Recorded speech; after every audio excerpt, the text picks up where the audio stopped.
السلام علیکم ورحمۃ اللہ وبرکاتہ۔ اعوذ باللہ السمیع العلیم من الشیطان الرجیم من ہمزہ ونفخہ ونفث، بسم اللہ الرحمن الرحیم۔ سب سے پہلے درود و سلام محمد و آل محمد پہ، اللہم صلی علی محمد و آل محمد۔ آج کی ہماری ویڈیو ہے کہ حروف صوامت سے پسند کی شادی کی یا نکاح کی بندش ہم کس طرح لگا سکتے ہیں۔ پہلے تو ہم تھوڑی سی بات کر لیتے ہیں حروف صوامت کی تفسیر کے اوپر۔ حروف صوامت بغیر نقطہ حروف کو کہتے ہیں۔ یہ ہیں احد، رصص، طاق، لموا، یعنی جو حروف بغیر نقطے کے ہیں۔ حروف صوامت کے بانی جو قبلہ شاہد علیہ سلمی صاحب ہیں، وہ فرماتے ہیں کہ جو بندہ اتنی محنت کر کے یعنی وہ چلہ کرتا ہے 40 دن تک، یعنی شہر سے باہر کہیں ویرانے میں بستی میں 40 دن اندر بند رہتا ہے، ہر وقت باوضو رہتا ہے، سوائے کھجور کے اور پانی کے کوئی اور چیز نہیں کھاتا، اور اتنی سخت ریاضت اپنی جان جوخم میں ڈال کے جنات کی تسخیر کرتا ہے، وہ بھی اتنا تیزی سے کام نہیں کر سکتے جتنا تیزی سے حروف صوامت کام کرتے ہیں اگر حروف صوامت چلتے ہوں، یعنی حروف صوامت کا اس کا عمل چلتا ہو۔ سب سے پہلے بات ہے، دیکھ لیں کہ لفظ اللہ بھی بغیر نقطے کے ہیں، وہ بھی حروف صوامت ہیں، سارے کے سارے لفظ اللہ میں بھی اور لفظ محمد میں بھی حروف صوامت ہی ہیں، میم ہے، میم دال۔ اس کے بعد جو ہے کلمہ لا الہ الا اللہ، اس میں بھی سارے حروف صوامت ہیں۔ اس لیے اس سے ہی ہمیں حروف صوامت کی طاقت کا اندازہ ہو جانا چاہیے کہ حروف صوامت کتنے طاقتور ہیں۔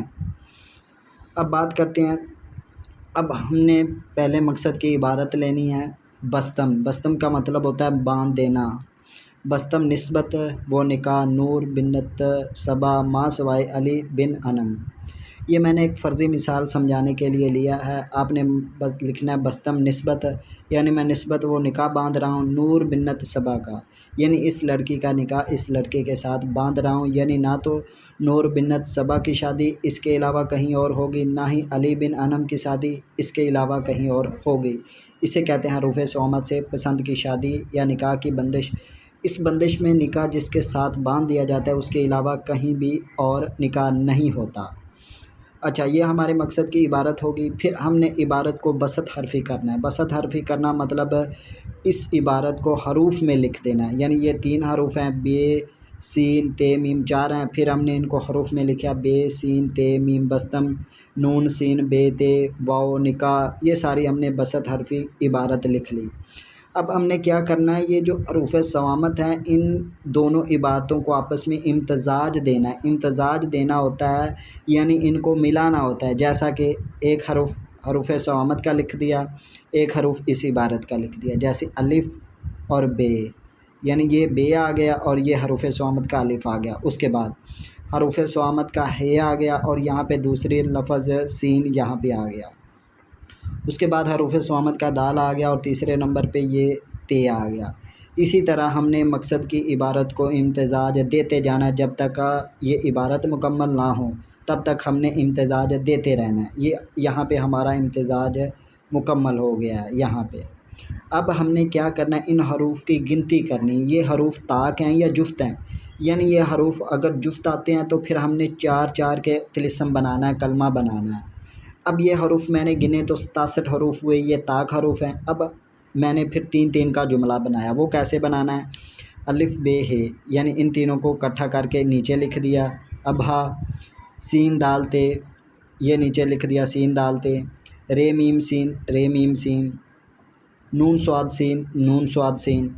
اب یہ یہاں تک ہم نے 3 کے کلمے بنانے ہیں، واو میم ہے، یہ ہمارا واو میم ہے مکمل ہو گیا۔ اچھا، اب پھر اس کے آگے کیا کرنا ہے، ان عبارت کے جو اعداد نکالنے ہیں۔ ابہا کے اعداد، یہ ابجد قمری لکھی ہوئی ہے، اس سے میں نے ابہا کے اعداد نکالے تو 11 بنے، الف کے 1، بے کے 2 اور ہے کے 8، 3 اور 8 11۔ اس کے بعد پھر نیچے سب کے اعداد لکھے، یہاں تک مکمل ان کے اعداد لکھ لیے۔ اب اس سے آگے سٹیپ کیا ہے، آگے کا سٹیپ ہے ان سب کو جمع کر لینا۔ مثال کے طور پہ ان سب کے جتنے بھی اعداد بنیں گے ان سب کو اکٹھا کر کے جمع کر لینا ہے، یہاں سے یہاں تک اس عبارت کے مکمل اعداد کو ہم نے جمع کر لینا ہے۔ وہ میں نے جمع کیا تو ان کے مکمل اعداد بنے 4601۔ اب ہم نے نقش مثلث بنانا ہے۔ حروف صامت میں زیادہ تر غلبہ خاکی حروف کا ہے، تو زیادہ تر عاملین حروف صامت کو خاکی چال میں یعنی نقش مثلث خاکی میں ہی استعمال کرتے ہیں۔ تو نقش مثلث پر کرنے کا قاعدہ ہے، 12 پہ تقسیم کیا جاتا ہے، پھر تقسیم کر کے ہمارے پاس جو حاصل عبارت ہوئی وہ ہوئی 15-33۔ 15-33 کو پھر ہم نے نقش مثلث میں پر کیا۔ یہ نقش مثلث کی چال ہے خاکی۔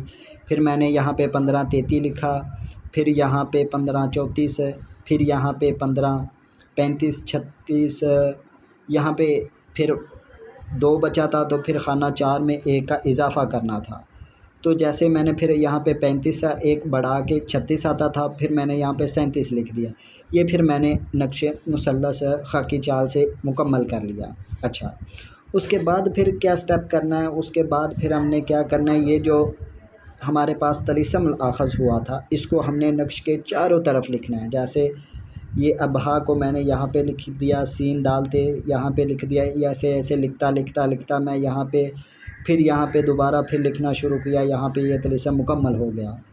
اب یہ نقش کو آخر میں اس کو بند کر دینا، یہ ہمارے پاس ایک نقش تیار ہو گیا۔ اسی طریقے سے ہم نے 3 نقش تیار کرنے ہوتے ہیں۔ ایک قبرستان میں دفن کرنا ہوتا ہے، ان کے اوپر کالا کپڑا لپیٹ کے یا کالی ٹیپ لپیٹ کے ایک کو قبرستان میں دفن کرنا ہوتا ہے، ایک کو کہیں ویران جگہ پہ دفن کرنا ہوتا ہے، ایک کو چلتے پانی کے کنارے، یہاں پہ پانی تھوڑا بہت گیلا اس کو نمی ملتی رہے وہاں پہ دفن کرنا ہوتا ہے۔ یعنی یہاں پہ ہر عاملین اپنے اپنے حساب سے اپنی اپنی مرضی سے استعمال کرتے ہیں۔ کوئی تو اس کو کہیں درخت میں ٹھونک دیتے ہیں، کسی دیوار میں ٹھونک دیتے ہیں، کوئی اپنے اپنے حساب سے اس کو استعمال کرتے ہیں، کوئی تو پھر خالی اس طلیسم کو ہی استعمال کرتے ہیں، اس کا نقش نہیں بناتے۔ یہ جو طلیسم بنا ہے اس کو ہی وہ پھر 3 طریقے سے استعمال کر لیتے ہیں۔ یہ تھا ہمارا حروف صامت کا عمل۔ امید ہے آپ کو سمجھ آ گئی ہوگی۔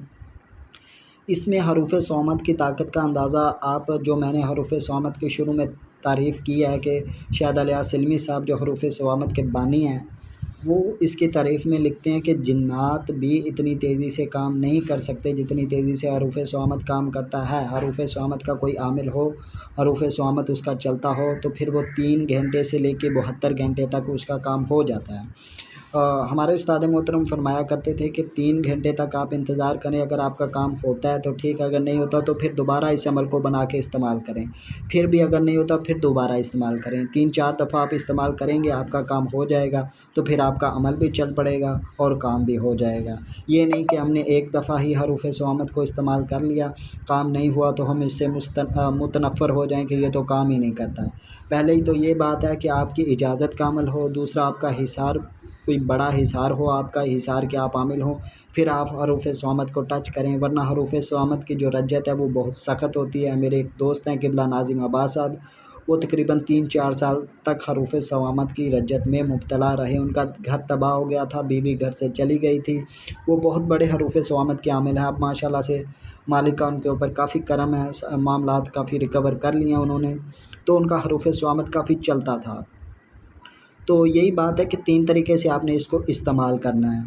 اور دوسری بات یہ ہے کہ حروف صامت کی زکوٰۃ چاند گرہن میں یا سورج گرہن میں ادا کی جاتی ہے۔ اس کے لیے آپ کو اجازت کا حامل ہو، وہ بندہ آپ کو اجازت دے دے جس نے اس کی زکوٰۃ 13 گرہن میں، چاند گرہنوں میں یا سورج گرہن میں اس کی زکوٰۃ ادا کی ہوئی ہو۔ زکوٰۃ یعنی 13 حروف صامت ہیں، 13 مرتبہ گرہن میں آپ اس کی زکوٰۃ ادا کریں گے تو یہ اس کی زکوٰۃ اکبر ہو جائے گی، اس کے بعد آپ کو لکھنے کی بھی ضرورت نہیں پڑے گی۔ تو یہ حروف صامت دنیا کے تقریباً ہر کام آپ کا جو بھی عملیات کی فیلڈ سے وابستہ ہیں وہ اس کے اوپر ریاضت کر لیں تو آپ دنیا کے تمام کام اس سے لے سکتے ہیں۔ اس سے کسی کا حمل باندھ سکتے ہیں، کسی کی دکان باندھ سکتے ہیں، کسی کا شادی باندھ سکتے ہیں، نفرت باندھ سکتے ہیں، طلاق باندھ سکتے ہیں، یعنی دنیا کے جتنے بھی کام ہیں وہ حروف صامت سے ہو جاتے ہیں۔ کسی کو محبت میں مبتلا کر سکتے ہیں، کسی کے درمیان نفرت پیدا کر سکتے ہیں، الغرض جتنے بھی کام ہیں وہ حروف صامت سے ہم کر سکتے ہیں۔ تو یہ تھا ہماری آج کی ویڈیو، امید ہے آپ کو سمجھ آ گئی ہوگی۔ ملتے ہیں کسی اور ویڈیو میں، تب تک کے لیے اللہ حافظ۔